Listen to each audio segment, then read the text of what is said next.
Okay, so folks, we're going to get underway here. Keith Urio is going to be taking us to Annapolis, where he's introducing a solution to the presence of automobiles in that city. His thesis chair is Ming Hu. His committee was comprised of myself and Garth Rockcastle. Keith, take us away. All aboard. Thank you very much. Good afternoon, everybody. My name is Keith Urio, and I'm going to be presenting my thesis, which is titled Community Gateway, Crossing the Threshold into Annapolis. Before I begin, I just want to say a special thank you to my chair, Ming Hu. Each week working with her has been a great experience that has always left a smile on my face, so thank you very much for that. I also just want to say thank you to my friends and family who have been a source of constant encouragement through this process to lead me and get here to this point today. And then a special thank you to Professor Kelly for being able to organize and arrange for Professors Edgar Adams and Carlo Achille to be here today. You've met them before. It's a privilege to have professors from each chapter of my education here to present my thesis. On that note, I just wanted to begin to introduce the topic. The idea came to me back in 2015 while I was studying abroad in Italy. I had spent a month backpacking around Europe, and the idea came to me in terms of how traveling through train and transportation could really be a great way to connect cities in our local regions. Once I came to Maryland, I began to look into the research of this thesis. I wanted to really highlight the importance of the relationship between Baltimore, Washington, and Annapolis, the capital of the state of Maryland. So the idea of bringing a light rail transportation system was a way to promote the idea of connecting the region. The goal of the thesis is ultimately to design an experience entering the city of Annapolis and create a sustainable building and celebrate how architecture can then become representative of the city going into the future. The first step was very simple in terms of highlighting the idea of rail as a sustainable way to access communities, because per person, in terms of energy usage, rail is the most efficient way to get between locations. So, the city of Annapolis itself was founded in the 1600s. It developed into its full prominent image in the 18th century as a colonial town in America. As I've said, it's the state capital of Maryland, and it has a very historic and distinct character that the community takes significant pride in. Today, the population consists of around 3,800 people, with a primary age group around 37 years old. So the population is generally very young and consists of a number of working class community going back and forth between urban centers of Washington, Baltimore, and people coming to Annapolis itself. In addition to that, there is an estimated 2 million people who come as tourists to the city on a given year basis. The historic center is critical to understanding the context of the city itself. The harbor front is where the primary image and the idea of the aspect of connecting to the city and this idea of being on the water and connecting to the Chesapeake Bay is where it all began. In the direct center of the historic district is the state capitol building, which is a huge orienting landmark as people navigate and move their way throughout the downtown area. I selected a site that was on the opposite edge of the downtown water area to begin to promote the idea of a walkable community, as well as trying to preserve that historic image and be as least disruptive to that downtown area as possible. In terms of the relationship of the site to the waterfront, it's a half-mile walking distance from the center of the site. That was ideal in terms of getting people easily access to the downtown area.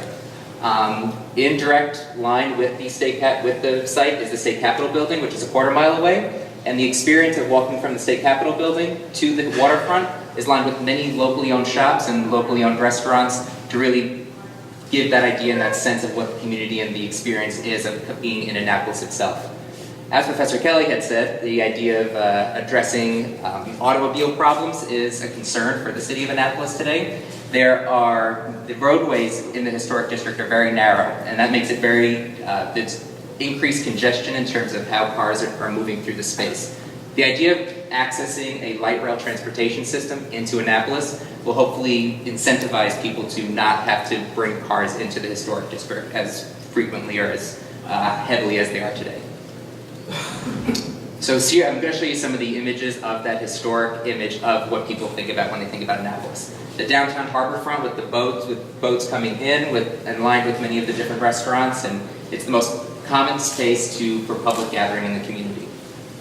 There's also Main Street. This is where many of the restaurants and shops are lined along in a direct access with a view corridor towards St. Anne's Episcopal Church, kind of dating back to that idea, that colonial image of the city itself. Indirect access with that is, it goes direct access down to the harbor front itself. There's also the fact that the U.S. Naval Academy is in Annapolis. It has been there since 1854, and it is in terms of American culture, it is what everybody knows Annapolis in terms of its representation. It's producing our naval officers to go to defend our country, so there's this sense of honor and just respect that comes with the image of Annapolis. And then, in terms of landmark and architectural design, there is the center point of the State Capitol building itself. This is the highest point in elevation in the downtown historic area, so you can see it from the harbor front, from the Naval Academy, from the more local residential areas of the city, and most importantly, my site, which I was trying to use as a navigating point when people would go down to the historic waterfront. So, diving into some of the site analysis that I had began to uncover. I did not know before I started this project that there was historically a rail line that connected Annapolis to Baltimore and Washington in the late 1800s into the 1930s. Today, the site does not exist, and that was because in the 1930s, when railroad companies were privately owned, the Great Depression caused the company to collapse, and it went under. As a result, today the site has no evidence of any sort of historic landmark or rail line on it. The idea is then through my architecture, I wanted to celebrate that historic image by bringing a rail line back in. Notice here that this historic image of the train station itself in Annapolis, you can see view corridors of how the State Capitol building itself was used as a landmark to move people towards the historic center. Today, I wanted to highlight certain aspects of how different view corridors can really be enhanced by the site. In terms of the approach sequence, you have a direct access as people would be coming in from the highways system today. You also then have the view towards the State Capitol building. Throughout the year, I had done a number of research and site analysis to really try and determine what would be most important for my architecture to connect to the idea of this gateway entry piece into the city of Annapolis. The most important thing I wanted to think about was that entry sequence. The threshold coming in over College Creek, which is a natural boundary, coming into the historic center, the approach, whether it be from vehicle or pedestrian, from each corner of the site, and then using the access between the site and the State Capitol as an orienting landmark of movement. So today, the idea of crossing the threshold. You have the idea of coming in, as I was saying, over College Creek. It's a natural boundary that's signifying that you're transitioning and entering into something new. But when you're arriving today, you just have a 4-lane bridge of Rao Boulevard, as well as just no skyline or landscape that's indicating your sense of arrival into the city. My proposal is to utilize the fact that the site is on access coming in over that bridge and design a gateway piece into Annapolis itself. As you begin to transition, whether it be in a vehicle, pedestrian walking across, or a light rail vehicle, you constantly have an image of the site as the State Capitol building continues to come into view as you get across. The eventual arrival on the site itself, you have the light rail platform station in direct access with the State Capitol building acting as a portal into the city. I've also designed a glass box structure which acts as the gateway piece and houses the waiting hall area entering into Annapolis, welcoming its guests. Today, this is the site today, an aerial view. It is an open lot with a small public gathering area, so the idea of trying to maintain the public gathering space on the site and the idea of permeability was going to be very important through my design. I also want to point out that there's since it is in line with the State Capitol building, there's a number of government offices surrounding the site, a parking garage, as well as residential homes and a cemetery. Throughout the year, I have now gone to Annapolis several different times, different times of day and different types of weather. And the most important thing that I picked up on while studying the site was this primary traffic loop in and out of the city. This allowed me to designate, this was something that was important to preserve and designate certain areas in terms of how I wanted to organize the site itself. It allowed me to close off certain street axes and create designated platform areas for safe passenger transfer between light rail vehicle and the station itself. It also allowed me to work at the creating a drop-off zone and where people could transfer between the station and the historic center. I also was able to then create walkable pathways that were solely pedestrian, so that way people would not have to integrate, and it was a safe transition and promoting that idea of sustainability. I was able to then also take into consideration the ideas of sustainability by introducing green roofs and rain gardens and different permeable paving patterns on the ground to begin to demonstrate how the building itself can become this engaging experience of a sustainable architecture. Part of the initial research last fall when I was trying to really dive into the aspects of what it meant to be, in terms of the sustainability, I did an extensive amount of research in terms of selecting a vehicle that would be used for this project. It led me to select the Alstom Citadis Spirit. It is a North American company that I was able to study in terms of how it's being applied to historic centers today. Most particularly, it's being used in Toronto. The building, the train itself is highly accessible in terms of how people can access the train, as well as getting people to and from Baltimore and Washington efficiently. The trains hold 300 people, which in terms of demographic studies I had done, population studies of the region, was an optimal number to work with it.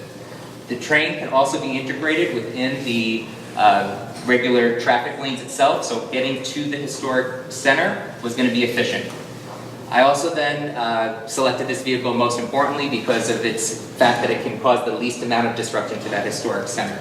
It does this because A, I've designed a terminus platform, which means as it comes in, it doesn't necessarily have to it doesn't have to disrupt too much of the center and can reverse out of the station.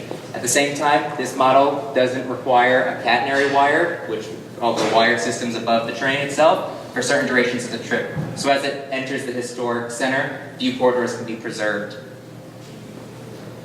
So when it came down to starting to dive into the design of the project itself, I looked at countless different railroad stations across the world. I looked at stations that were both large and small. I looked at stations that were old and new. I tried to really gather what these stations represented. I tried to figure out what the experience was as the users, and it helped me develop what the program was to fully engage with the community itself.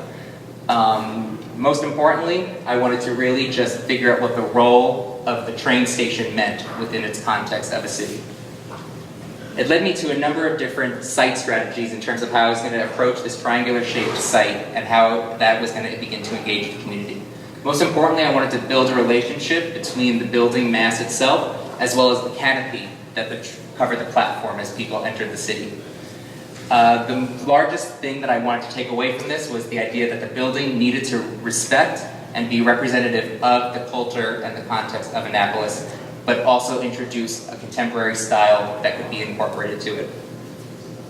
So the main idea of the building was to organize all of the program into this brick massing scheme. This program then would be intersected by different axes that highlighted the experience through the space and crossing through the gateway into Annapolis itself. Those axes included the platform as well as an axis through the waiting hall piece itself. When it came down to organizing the program, I then began to designate it into a number of private versus more public spaces. In the center was the more public spaces, including waiting hall, ticketing areas, and a second-story cafe, which would be used as a way to really make this a destination that the community could come to and use, whether they were going on a train or not. The more private spaces included different bathroom areas, offices, kitchens, bike storage areas, because I wanted to then incorporate the idea of a bike aspect to the program. That would also then begin to incorporate the idea that this is a walkable community and something that was going to be representative of a sustainable image.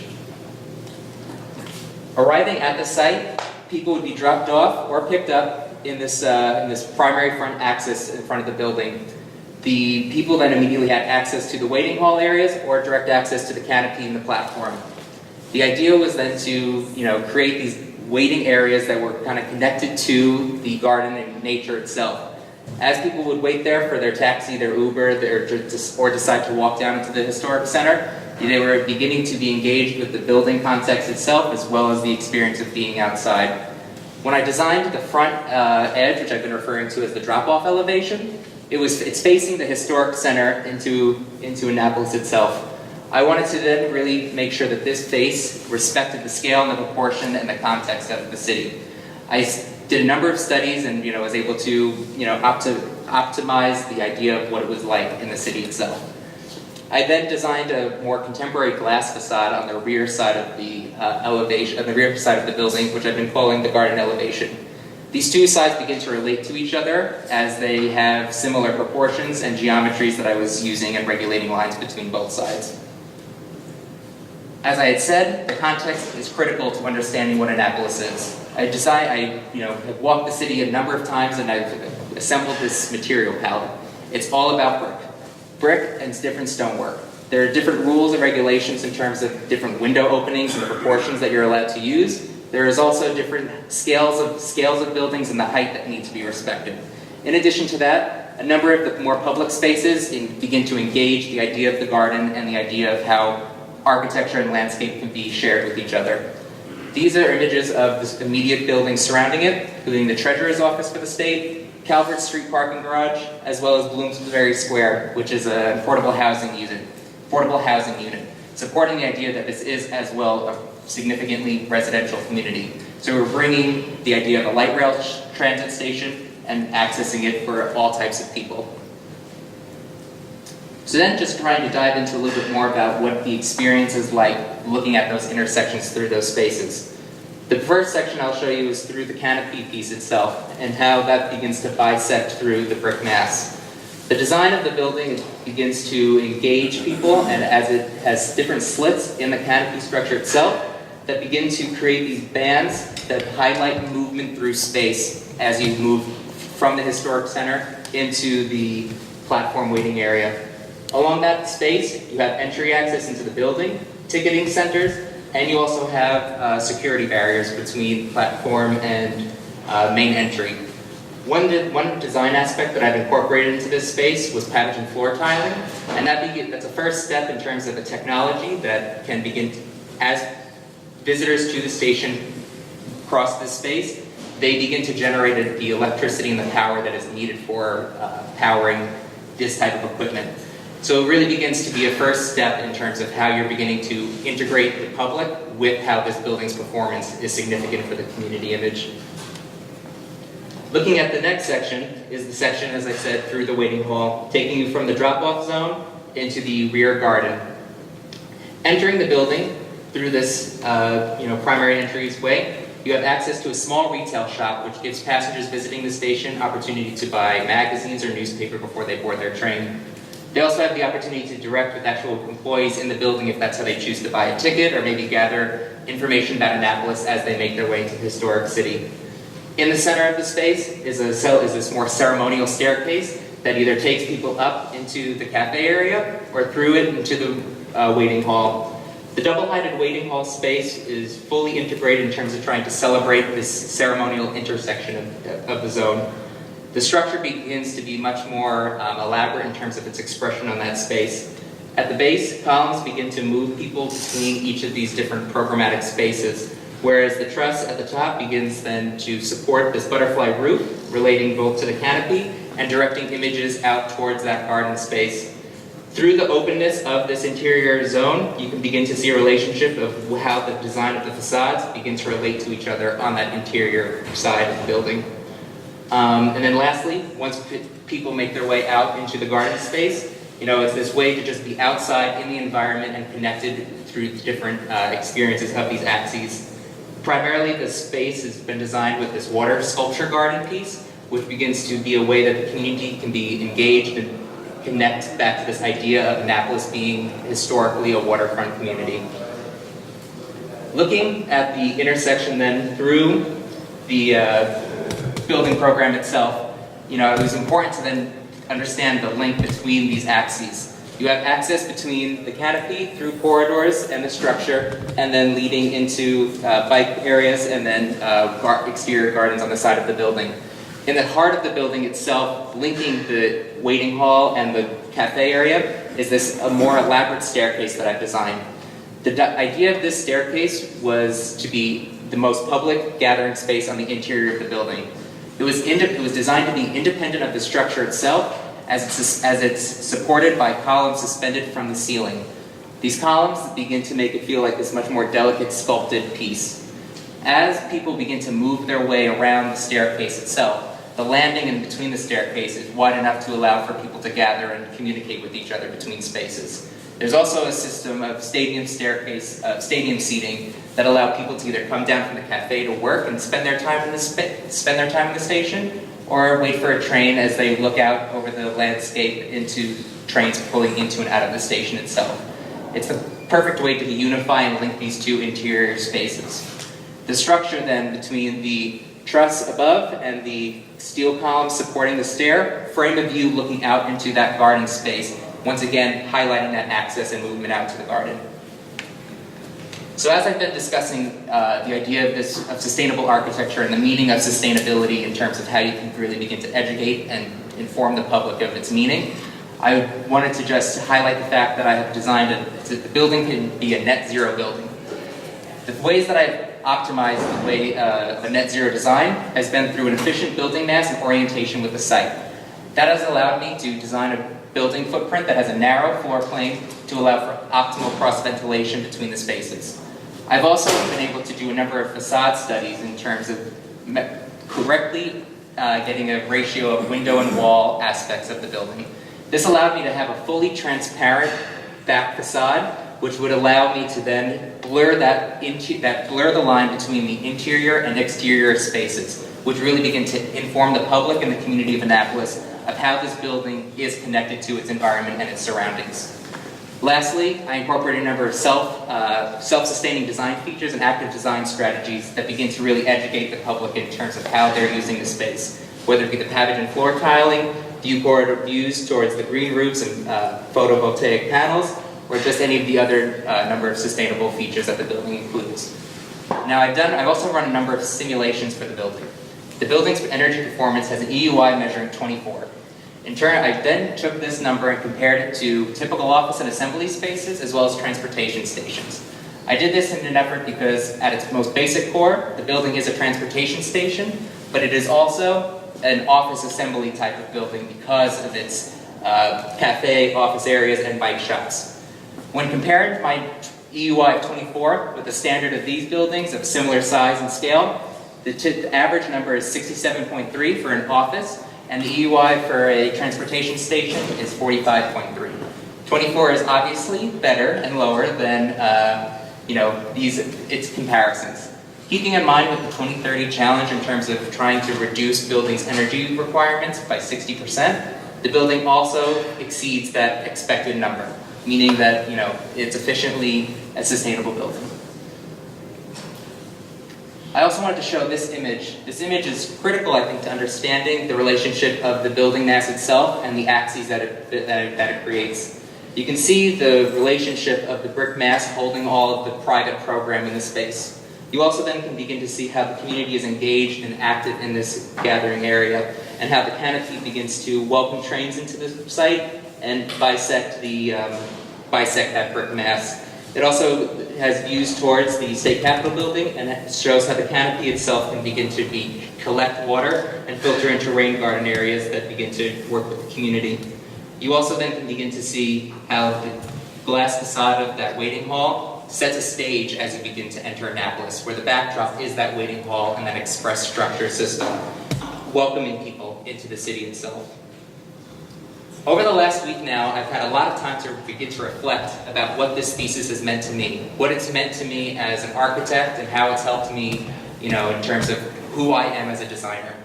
I wanted to just say that the idea is to create and connect communities and support the importance of sustainable architectural design.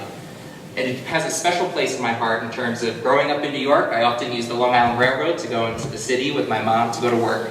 I also, as I said, spent time abroad in Florence and traveled around Europe, where I was able to, build countless memories of traveling around Europe with different friends in my family. Lastly then, trains can really be this idea of how we can lead us to new discoveries and new cultures and new understandings in a sustainable way. It's something that isn't necessarily being ignored. We are taking these things into consideration today.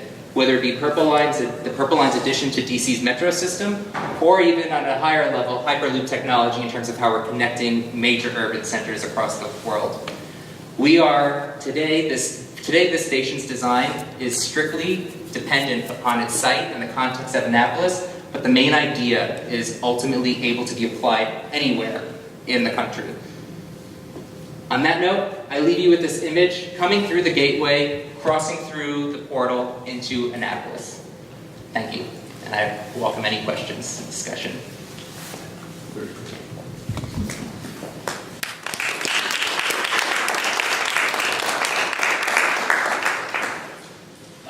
Very nice presentation. Very great control of the entire presentation.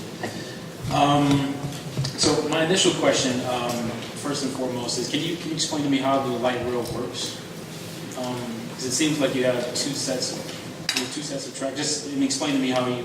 Yeah. So there is a center platform with two different tracks, and I guess maybe a greater way to show it over here. But essentially, two different tracks and platforms with the center platform coming into the station itself. They're just really there more so in terms of how you can get access into it. Really only one would be required, but as one reverses out, there's a different organization that would be planned by a transit engineer in terms of where and how they access the other centers of Baltimore and Washington. And then, adding to that question, I'm sitting here trying to think how would somebody, because you talked about this idea of setting up how people are supposed to use Annapolis within this gateway, setting the stage for sustainability, setting the stage for walkability, and I'm looking at your sort of street site analysis image and how you're transforming the bridge, and I see the walkway you're adding. How do people get from coming down toward Annapolis on the right side? How do people get from that sidewalk area to your pedestrian plaza? This sidewalk? No, if I'm coming from the bridge, coming down the sidewalk, how do I get from here into the site? to here? Today there's an existing crosswalk across this street here. That's primarily how I've been treating it in terms of trying not to break barriers and disrupt more of the historic district itself. So crosswalks and at these major intersection points.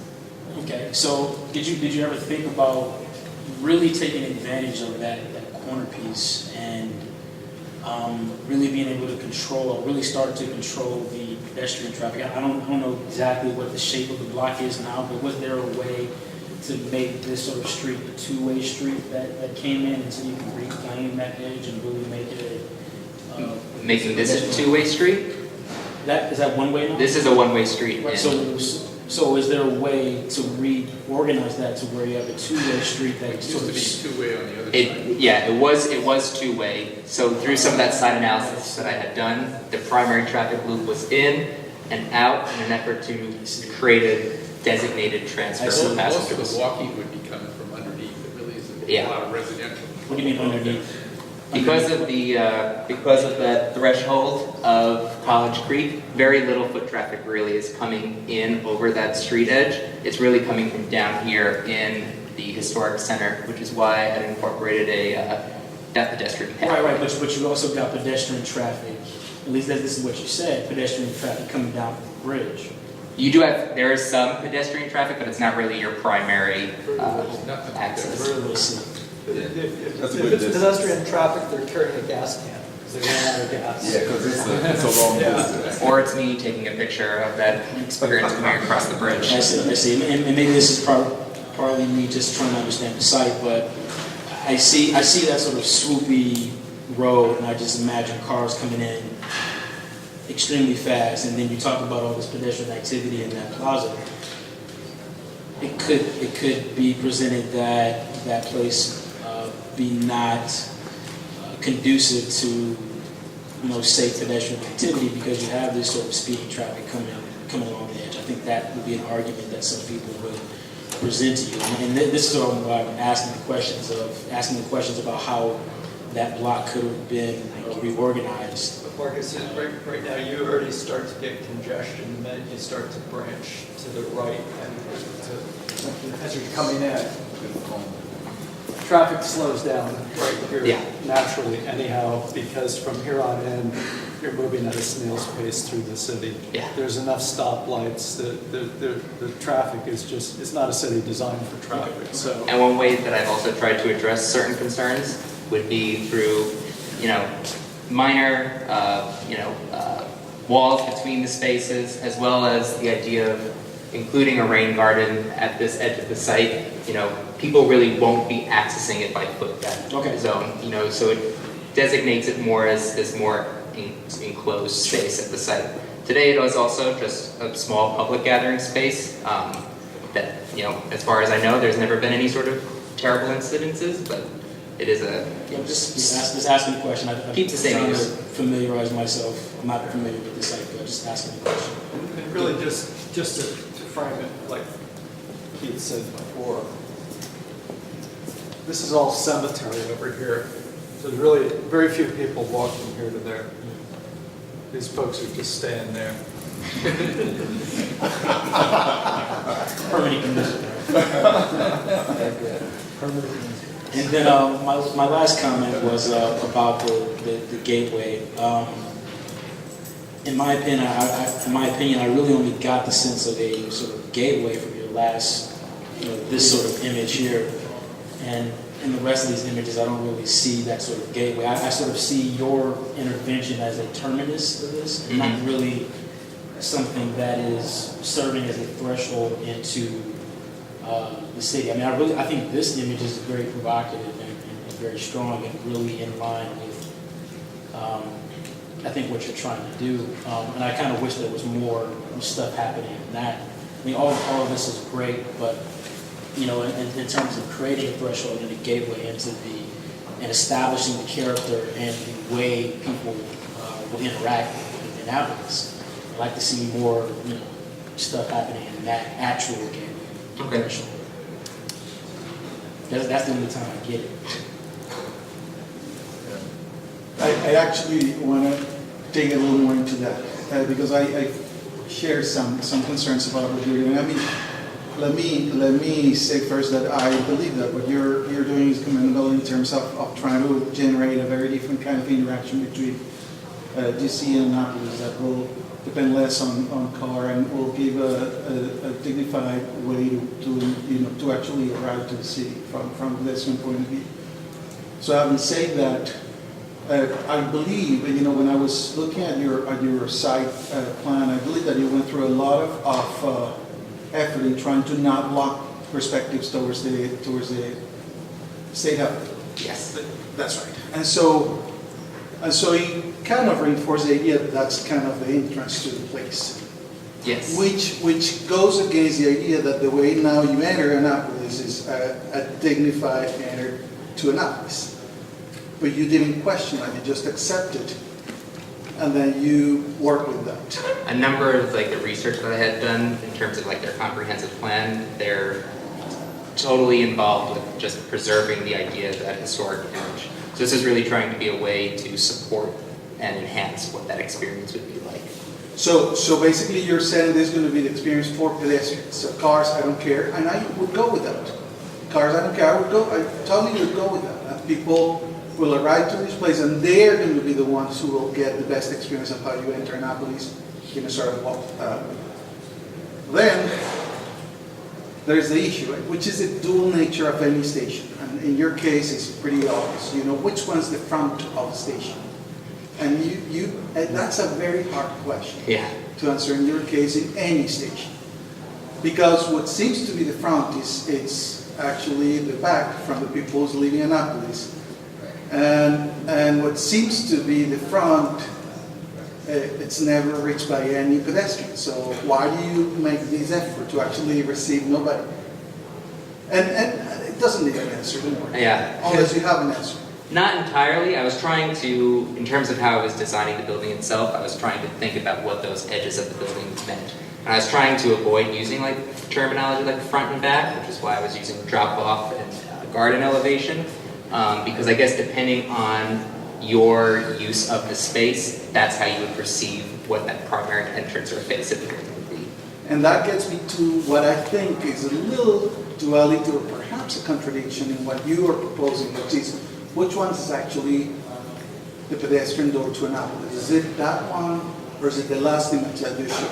The one that actually lines up with the State House? And then you can answer that later. And then if you go that way, then it gets me to the point of why is this actually so concerned of being the center of the big brick building when the actual entrance, the center should be not a center, should be a nice asymmetry, okay? And then perhaps this could have been a piece that will relate well with what you call the park or the plaza or something.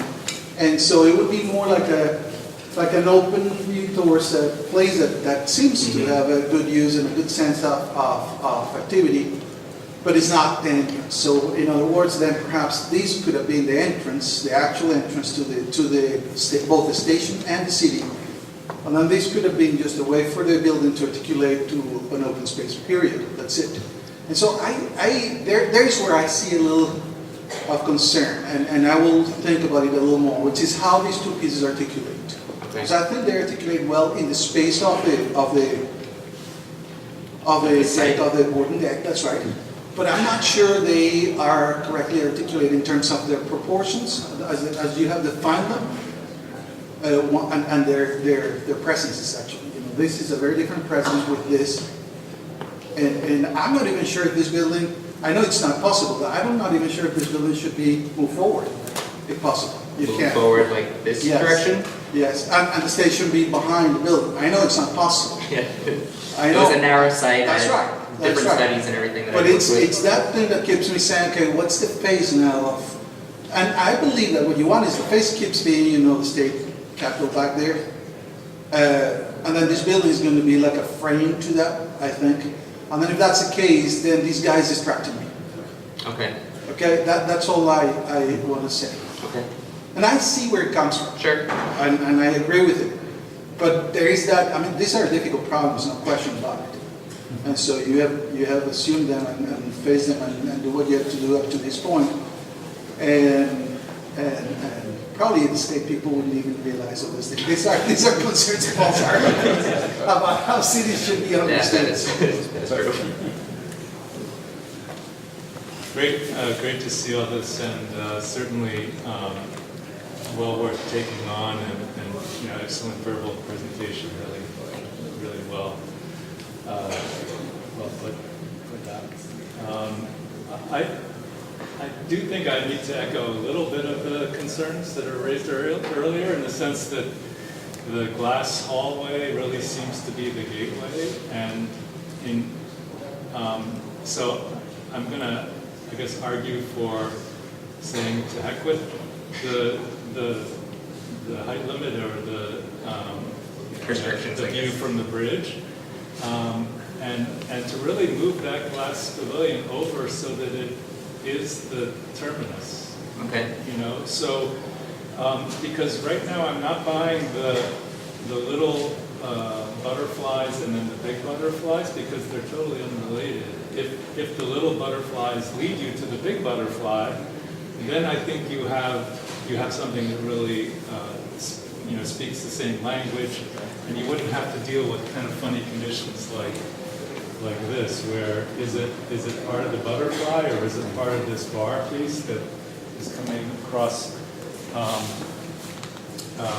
you know, as an extension of the brick? Because really this building kind of wants to end here. You know, you don't really want to stretch that. So I think you had a scheme earlier in your presentation where you had this piece, and then you had something separate as the station. So either way, either they're two completely separate things, or you just bite the bullet and make a major arrival space as the terminus of your platform, and that really you know, sets you up perfectly. And again, this then becomes like a tailpiece, right?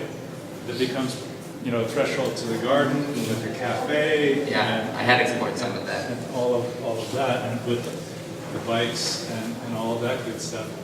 And then the second thing, I guess, is this kind of need to connect to the parking, right? Because I don't think the days of the kiss and ride, or maybe if we have autonomous vehicles, we don't need to worry about parking, but the ability to cross to the garage or to the parking lot that's there, it seems like you really want to stretch something across that frontage, almost like a canopy or a colonnade or something that would really that would almost be like, well, you're already doing it here, just to bring down the scale of a gesture like this with something that's working to really make this whole thing a very strong pedestrian zone and very strong connection across.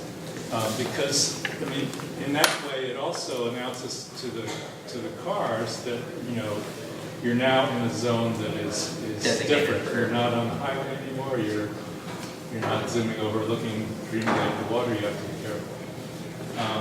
Because I really do appreciate this section that you have through that meeting space or that waiting hall. And to me, that's the gateway. It's pretty clear. Because I think this section down here is not really. I mean, to come into this space and then to go down this little hallway to get to the train, I don't think that's the kind of sequence that one envisions, right? I don't know that corridor is really. But I think you could obviously flank the waiting hall with stairs and other means of getting up to another level if you were kind of moving underneath that, and have a two-story expression of that triumphal gateway. Because face it, if they want, the tourists to come in larger numbers, if they want, to put their money where their mouth is in terms of sustainability goals and all that, then they have to kind of recognize this is new age thing. Yeah.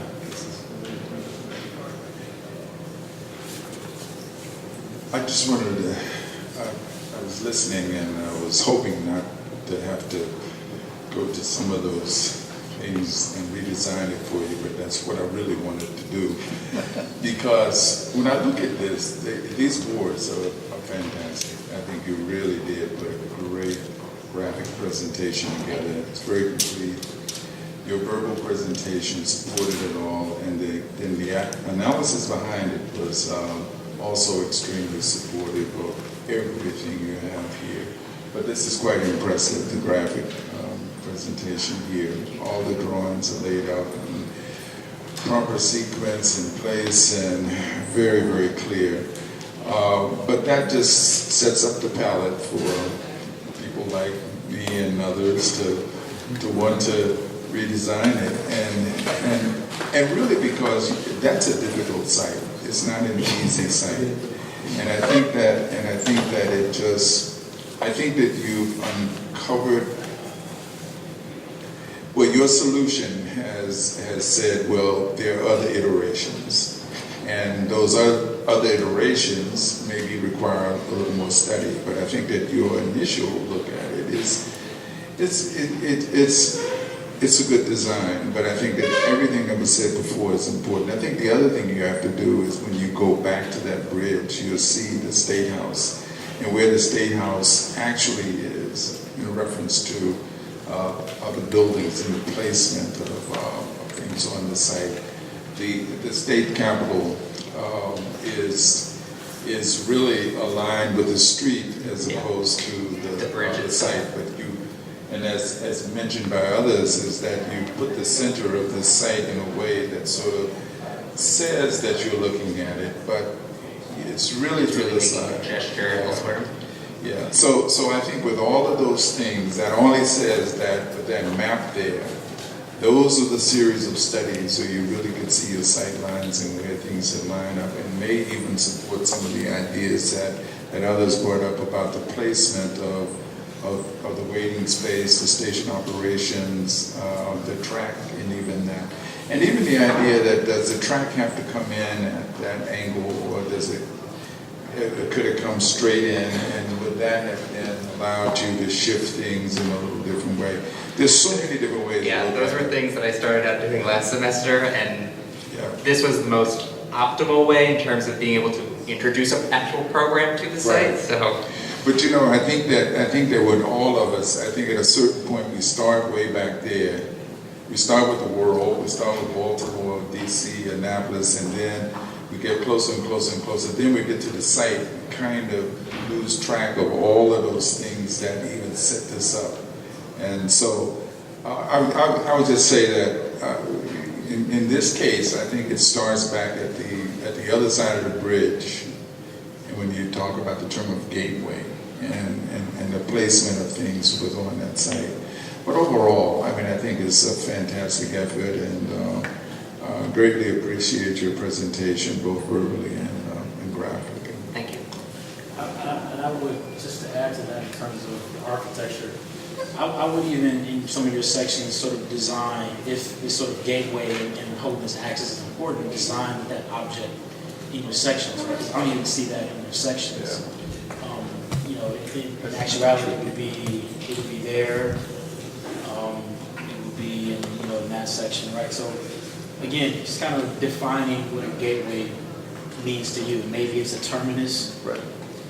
Yeah, it can go either way. You can actually have it as a actual threshold where you move through something, or have something that frames the object, or you can have it as, you know, an element that terminates your, you know, your entry or your path, and then you sort of arrive on the other side, and you know, you get the aha moment, right?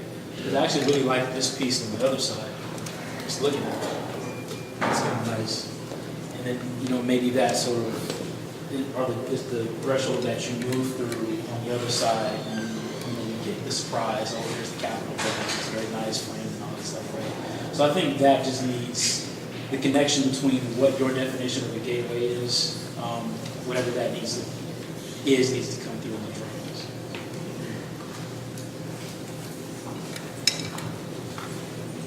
Good to see you here.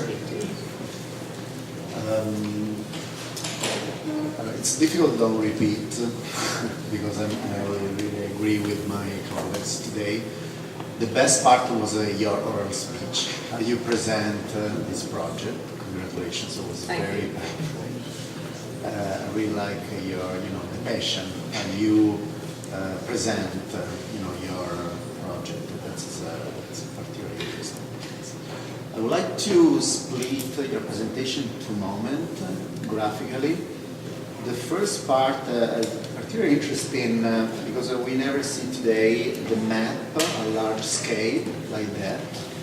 That gives us the opportunity immediately to make in relationship your building, the terminal, the station, not only with the context but with the entire city, with the entire historical center. So in terms of proportion, size, arrangement so it works. On another hand, the architecture scale, thanks to your digital presentation, we see the context, the vernacular language, the historical building, the bricks, most of them. And I think your building is, I don't know if it makes sense in English, it's discreto. Discreet. So, so match very well with the context, in terms of material, in terms of size, building height, it's so definitely is a part of the community, is a part of the context, and that's good. In another hand, in terms of architecture scale, I like the proposal for your elevations. I don't know if maybe you need more buffer zone, more layering, more as Edgar said, the porticos or another volume before to come in the building. because otherwise the relationship between indoor and outdoor is so straight, it's so direct. Sure, yeah, that sequence in Yeah, space. a little bit sequences in the space, because you have a very clear astrometric view.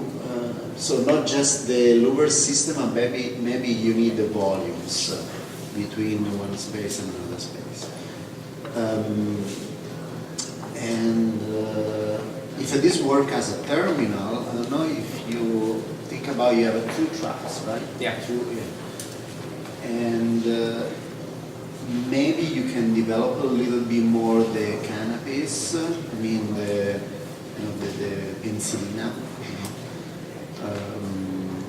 just more in detail, like the interiors. The interiors works very elegant. But I wonder, the color of the structure, this kind of gold yellow, is just by chance, or you have to think about it specifically? It's supposed to be like a wood.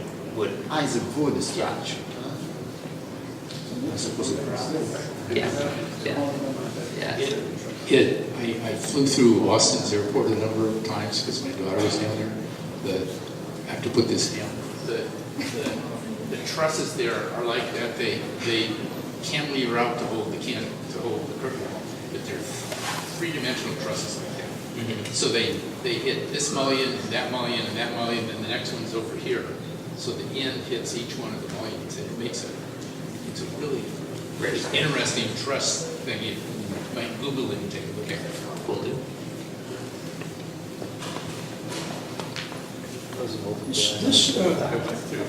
This perspective here bothers me.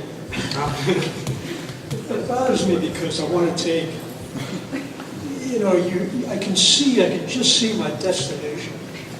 I mean, if for some reason I got off the train and I walked down the platform, right, and I had to do something like go to the bathroom before I went on my way, captured my gateway image, which you showed us over there, but you didn't show us here. And I go to the bathroom, and then I get intrigued with this building, and I go, hang out in the stairway, and I see the garden, and I go out to the garden, and all that stuff. And now I finally decide I want to go see, the object of my fixation.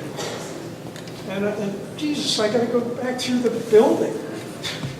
I mean, how does that make any sense? I can see it, but there's this big brick wall, in the way, which suggests that maybe you got a little bit too obsessed with the architecture and, the architecture you are making rather than the architecture of the whole environment which you're trying to introduce us to, which maybe leads me to the other question, which was, you said at the very beginning that something about, introducing to this very, very historic context, that they're treated very precious,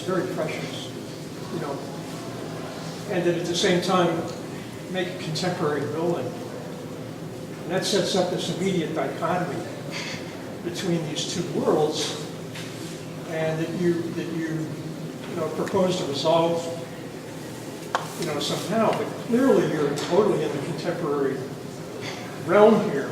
So, along with the train, I get off the 2020 train, and I'm in this kind of world of 1950 to 2020, having to do with the butterfly roofs and the contemporary thing, and a little bit of brick. So the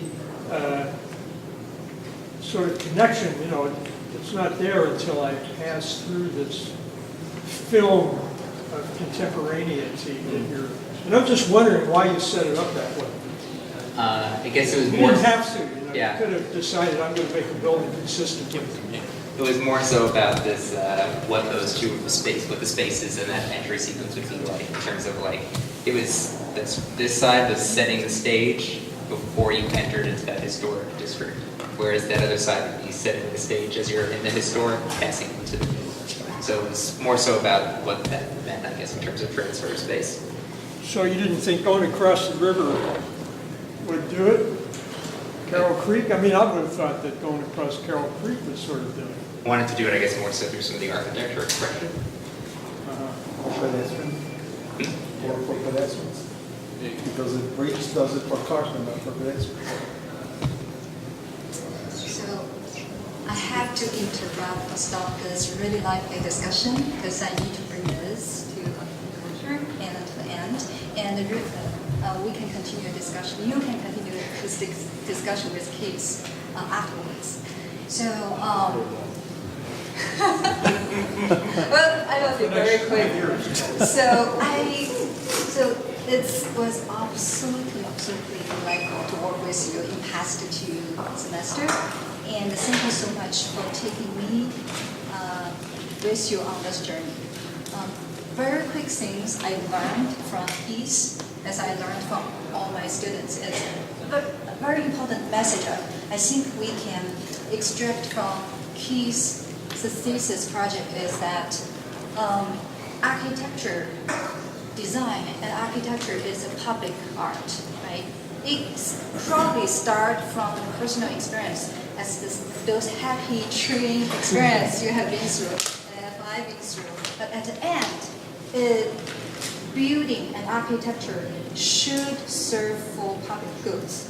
And as you proposed, it's a building to engage the community and to enhance the community. So this is the first message. The second really quick message is design is a powerful technology by itself. We don't necessarily need to use high tech to achieve either net-zero building, as you already did, or and design itself